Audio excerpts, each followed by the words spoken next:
Part 1. My name is Jack Collis, and every word of this story is true, although many people probably won't believe it. These days people need a logical explanation before they believe anything. If you want an explanation like that, perhaps my wife Laura and I just imagined everything that happened to us on that 31st of October 1893. I'll let you, the reader, decide. When I became engaged to Laura, we knew we wouldn't have much money when we married. I used to paint in those days, and Laura wrote. Living in town was expensive, so we started looking for a country cottage, something pretty but with an inside toilet to live in after we were married. We searched in newspaper advertisements for some time, but all the cottages that we visited with inside toilets looked terrible, and all the pretty ones had no inside toilets. On our wedding day we were still homeless, but on our honeymoon we found the perfect place. It was in Brenzett, a little village on a hill in the south, not far from the coast. We'd gone there from the seaside town where we were staying to visit the church. Nearby we found a pretty cottage with a bathroom, standing all alone about 2 miles from the village. It was a long low building with flowers round it, all that was left of a big old house which had once stood here. We decided to rent it at once. It was awfully cheap. We spent the rest of our honeymoon buying old furniture from shops in the nearby market town, and new curtains and chair covers from one of the big shops up in London, and the place soon began to feel like home. It was easy to work there. I never got tired of painting the countryside and the wonderful sky I could see through the open window, and Laura sat at the table and wrote about all of it, and about me. We found a tall old woman from the village to cook and clean for us. She was tidy, skilled at cooking, and understood everything about gardens. She also told us the old names of the places nearby, and tales of robbers who'd once lived there, and of ghosts who sometimes met people in the neighborhood when it was late at night. She was the perfect servant for us. Laura hated cooking and cleaning, and I loved listening to old stories. So we left Mrs. Dorman to manage the cottage, and used her old tales in stories with pictures that we sent to magazines, which helped to bring in some money. We had 3 months of married happiness and never argued. Then one October evening I went to visit our only neighbor, Dr. Kelly, a pleasant Irishman, for a talk and a smoke of my pipe. I left Laura all smiles, writing a funny magazine story about village life. But when I came back, I found her sitting on the window seat, crying. "What's the matter?" I asked. "Oh, Jack. It's Mrs. Dorman," she moaned. "She says she has to go before the end of the month to care for her sick niece. But I don't believe her because her niece is always ill. I think someone's turned her against us. She seemed so strange when she spoke to me." "Don't worry, dearest," I said. "But don't you see? If she leaves, none of the other villagers will want to come here, and I'll have to cook and wash plates, and you'll have to clean knives and forks, and we won't have time for writing or painting." "I'll speak to Mrs. Dorman when she comes back," I said, trying to calm her down. "Perhaps she wants more money. It'll be all right. Let's walk up to the church." The church was large and lovely, and we enjoyed going there on nights when the moon was full. The path to it went through a wood, past 2 fields, and round the churchyard wall. It had been the old way they used to take coffins to the church for funerals. There were lots of dark trees in the churchyard. The church door was a heavy wooden one, and the windows were of colored glass. Inside there were rows of dark wooden seats, and at the eastern end there were two grey marble figures of old knights in armor, one on each side, lying on their tombs. Strangely, you could always see them, even if the rest of the church was nearly in darkness. Their names were lost in the past, but the villagers said they'd been wild and terrible men, and that one night, in a great storm, lightning had struck their big old house and destroyed it. Interestingly, this was the place where now our cottage stood. For all that, their son's gold had bought them the place in the church where they were buried. Looking at their hard, proud marble faces, it was easy to believe the story was true. The church looked at its best and strangest that evening. We sat down together without speaking, and stared for a time at the fine stone walls around us. We walked over to look at the sleeping knights. Then we went out and rested on the seat by the church door, looking across the fields while the sun went down. As we came away, we felt that even doing the cooking and cleaning ourselves wasn't really so bad.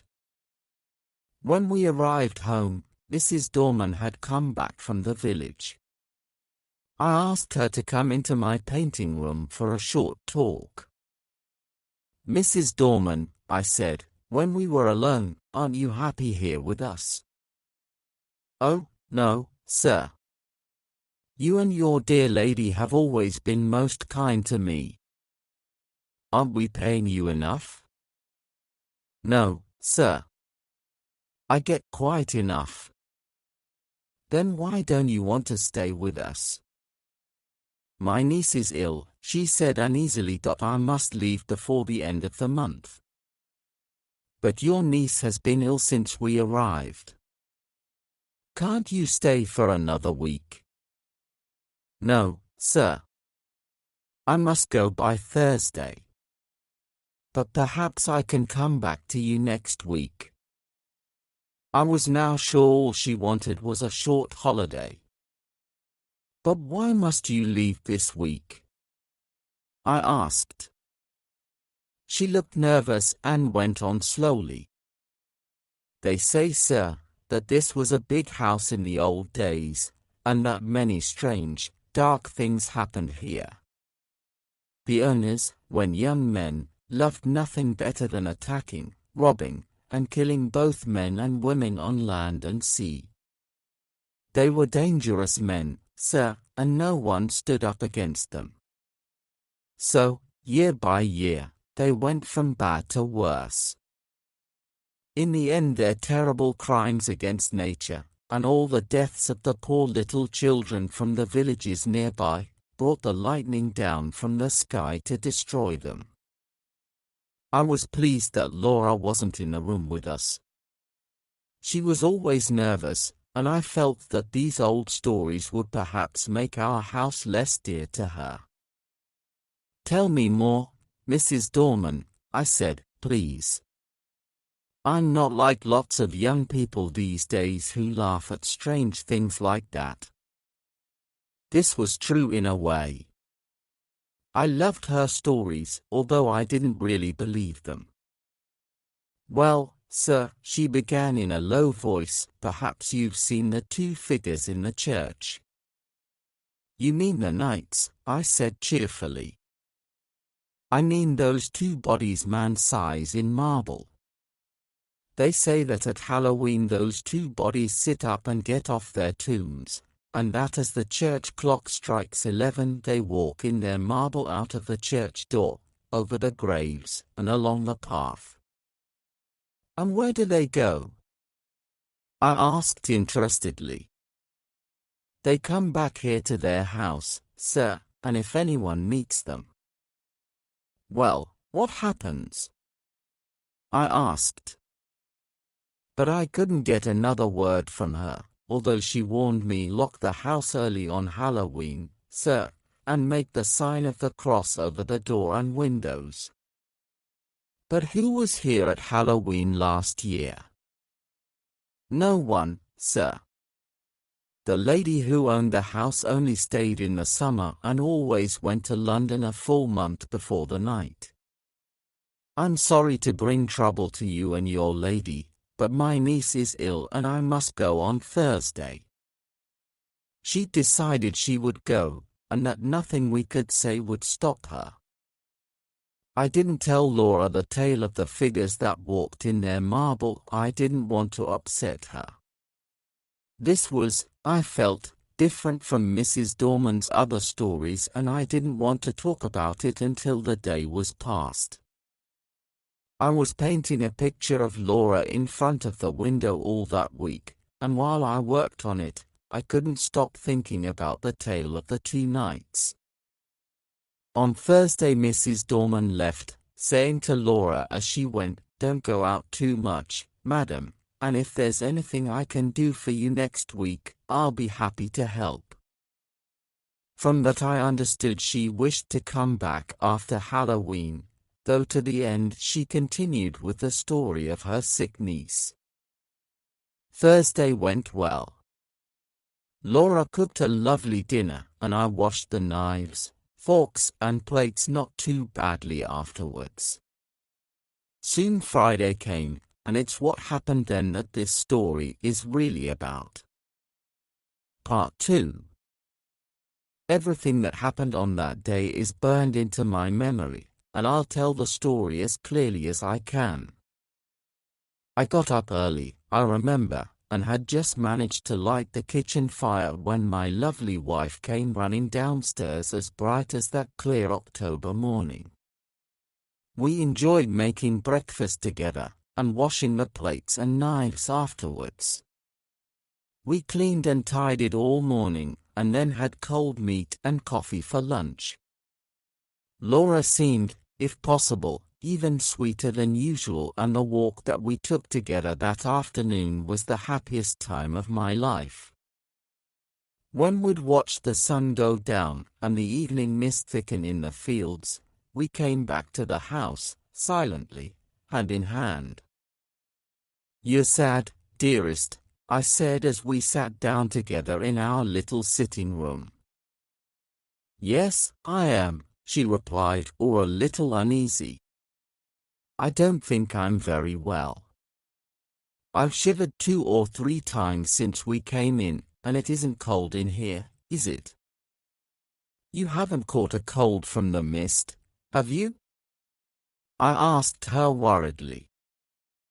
"I don't think so," she said.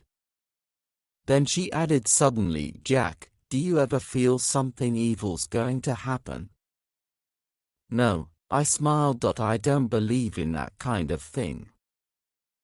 "I do," she went on. "The night my father died I knew it, although he was far away in the north of Scotland." We sat watching the fire for some time in silence. In the end she jumped up and kissed me suddenly. "Don't worry about me," she said. "I'm better now. What a baby I am. Let's play some music together."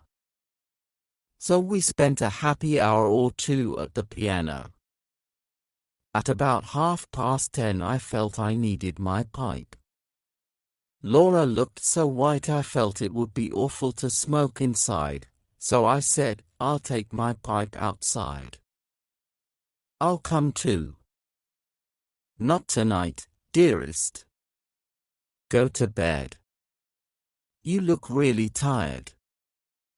I kissed her, and was turning to go when she threw her arms round my neck, and held me close, saying, "I never want to let you go.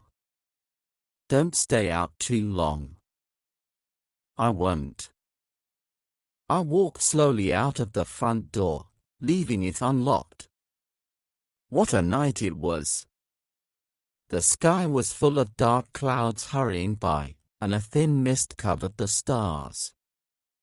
The moon swam high up, sometimes disappearing behind a fast-moving cloud river, and sometimes shining down on the trees which waved slowly and noiselessly below.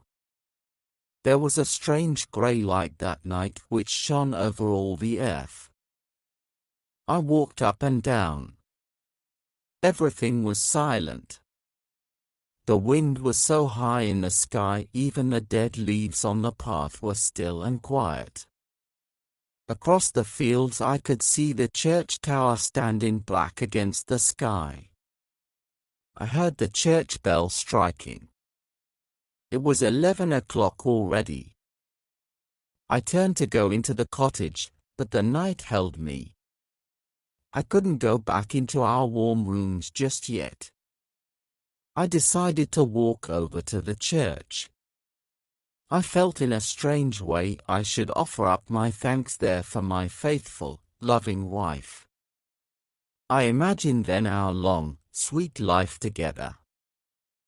As I walked slowly along the edge of the wood, a sound from among the trees broke the stillness of the night. I could clearly hear footsteps that echoed mine. It's probably a villager looking for fallen branches for their fire, or hoping to catch some forest animal under cover of darkness, I thought, but he really should learn to step more lightly. I turned into the wood. Now the footsteps seemed to come from the path behind me. It must be an echo, I said to myself. Soon I was crossing the churchyard. I stopped for a while at the seat where Laura and I had watched the sun go down. Then I saw the church door was open. I felt bad about not closing it well on our last visit, for we were the only people who came there except on Sundays.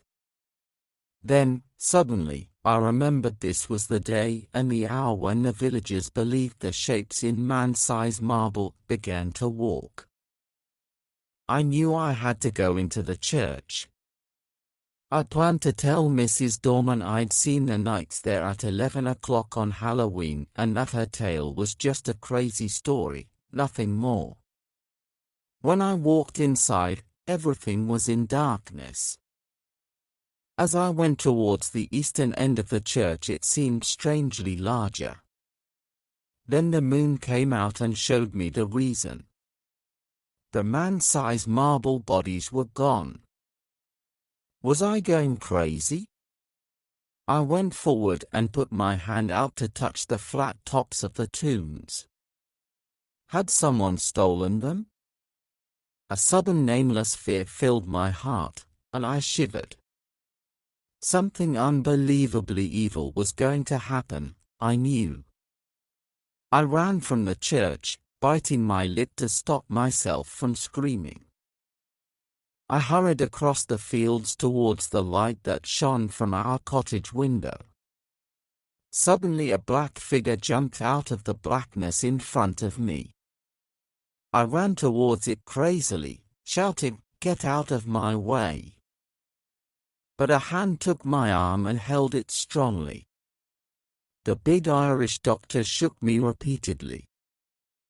"Hey, there," he cried. "Let me go," I shouted. "You don't understand. The marble figures have gone from the church." He laughed long and loud at that. "You've been listening to too many old village tales," he said. "I've seen the empty tombs, I tell you. Look, come with me. I'm going over to old Palmer's. His daughter's ill. We can stop at the church on the way and you can show me what you think you saw." "All right," I said. He still held my arm as we entered the church and walked to the eastern end of it. I had my eyes closed. I knew that the figures wouldn't be there. I heard Kelly strike a match. "Here they are," said the doctor. As large as life. I opened my eyes and by the light of Kelly's match I saw the two shapes lying in their marble on the tombs. "Thank you," I said. Perhaps it was a trick of the light, Or perhaps I've been working too hard. I can't understand it. I was sure they were gone. I know. Just don't let your thoughts run away with you. He was looking closely at the figure on the right, whose stony face was the most evil and deadly. Will you look at that? He said, pointing the hand on this one's broken.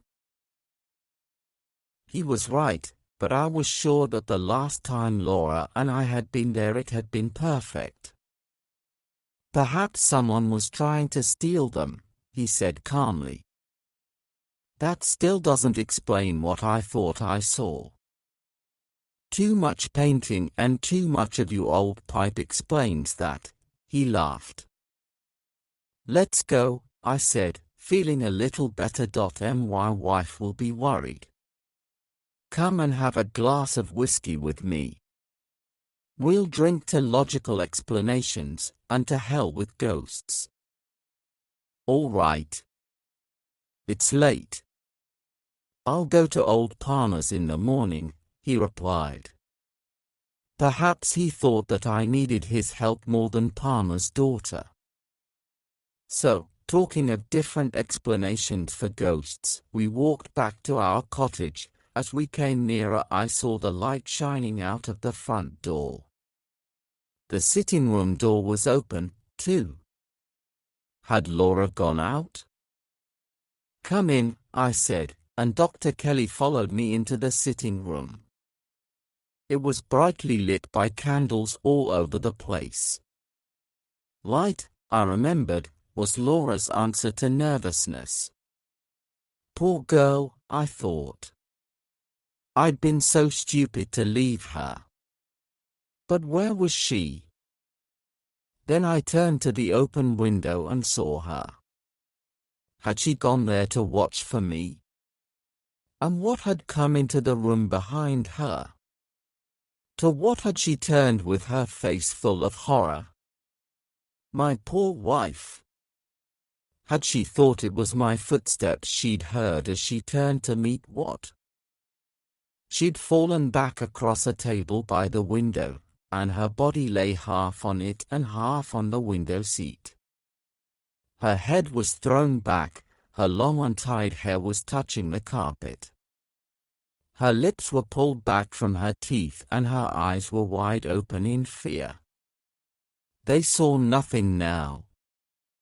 What had they seen last? The doctor moved towards her, but I pushed him to one side and ran to her, crying, "It's all right, Laura. You're safe now." Her soft body fell against mine.